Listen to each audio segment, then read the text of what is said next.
حضرات، ایک ضروری اعلان سنیں۔ اعلان آپ نے بہت سنے ہوں گے، لیکن شاید ایسا اعلان آپ نے کبھی نہ سنا ہو، تو لہٰذا اپنے کان اور دماغ کھول کے میری آواز کو غور سے سنیں۔ یہ مسجد آج سے میری جاگیر ہے، لہٰذا آج کے بعد یہاں کوئی نہ آئے۔ امام صاحب کو خیر ہے، کس طرح کی باتیں کر رہے ہیں کہ مسجد میری جاگیر ہے؟ کوئی بھی آدمی مسجد کی طرف نہ آئے، میں کسی کو مسجد میں گھسنے نہیں دوں گا، لہذا مسجد کو تالا ہوگا۔ جب میرا دل کرے گا میں آؤں گا، جب میرا دل کرے گا میں چلا جاؤں گا۔ یار یہ امام صاحب کس طرح کا اعلان کر رہے ہیں، جا کے پتہ کرتا ہوں۔ یہ مسجد امام کو کیا ہو گیا؟ اس کا دماغ تو نہیں خراب ہو گیا؟ کس طرح کا اعلان کر رہا ہے؟ چلتا ہوں، چل کے پتہ کرتا ہوں۔ امام صاحب کو خیر ہے، کس طرح کی باتیں کر رہے ہیں کہ مسجد میری جاگیر ہے، مسجد میں کسی نے نہیں آنا؟ جا کے پوچھتا ہوں نا۔ یار خیر تو یہ مولوی کو کیا ہو گیا آج؟ یہ کس طرح کا اعلان کر رہا ہے؟ اس کو جا کے میں دیکھتا ہوں ابھی۔ مولوی صاحب، یہ آپ نے اعلان کس طرح کا کیا ہے کہ مسجد آپ کی جاگیر ہے؟ ہم محلے والوں نے 1 روپیہ اکٹھا کر کے مسجد بنوائی ہے۔ جی بیٹا، آپ کی بات بجائے اعلان اسی طریقے کا ہوا ہے۔ ابھی پوری کالونی والے اکٹھے ہوں گے، پھر بات کریں گے۔ بیٹھ جائیں، آپ بیٹھ جائیں۔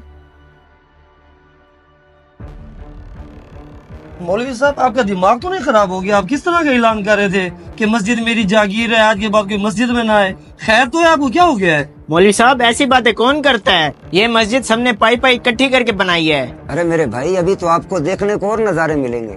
یہ اعلان آپ نے صرف نہیں سنا، پوری کالونی نے سنا ہے۔ ابھی تو اور بھی لوگ غصے سے آتے ہوں گے، آگ ببولا ہو کے، نہ جانے کیسے کیسے سوال کریں گے۔ سب مل کے بات کریں گے۔ بیٹھے آپ، تشریف رکھیں۔ یہ اپنا موبائل بھی بند کریں، رنگ ٹون بج رہی ہے۔ بیٹھیں، تشریف رکھیں۔ او مولوی صاحب خیر ہے، یہ آپ نے کس طرح کا اعلان کیا ہے کہ مسجد میری جاگیر ہے؟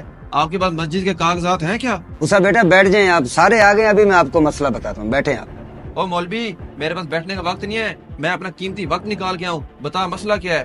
او بیٹا، آپ بیٹھو گے تو آپ کو بات بتاؤں گا نا، مسئلہ کیا ہے۔ بیٹھیں آپ۔ مجھے پتا تھا یہ اعلان سن کے سب لوگ بھاگتے ہوئے آئیں گے۔ ماہ رمضان تھا تو آپ لوگ صف میں، پہلی صف میں کھڑے ہوا کرتے تھے۔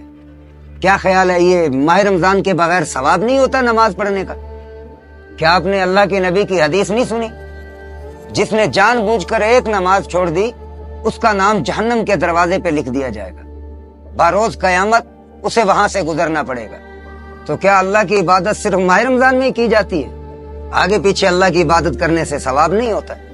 جب سے ماہ رمضان گیا آپ لوگ مسجد کی طرف آتے ہی نہیں ہو۔ فجر کی اذان ہوئی، کوئی نہیں آیا۔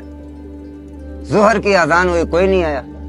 عصر کے وقت ہوا، میں نے اعلان کیا، آپ سب بھاگ کے چلے آ گئے۔ اور میرے بھائی، نماز کے لیے آیا کریں، نماز میں بہت برکت ہے۔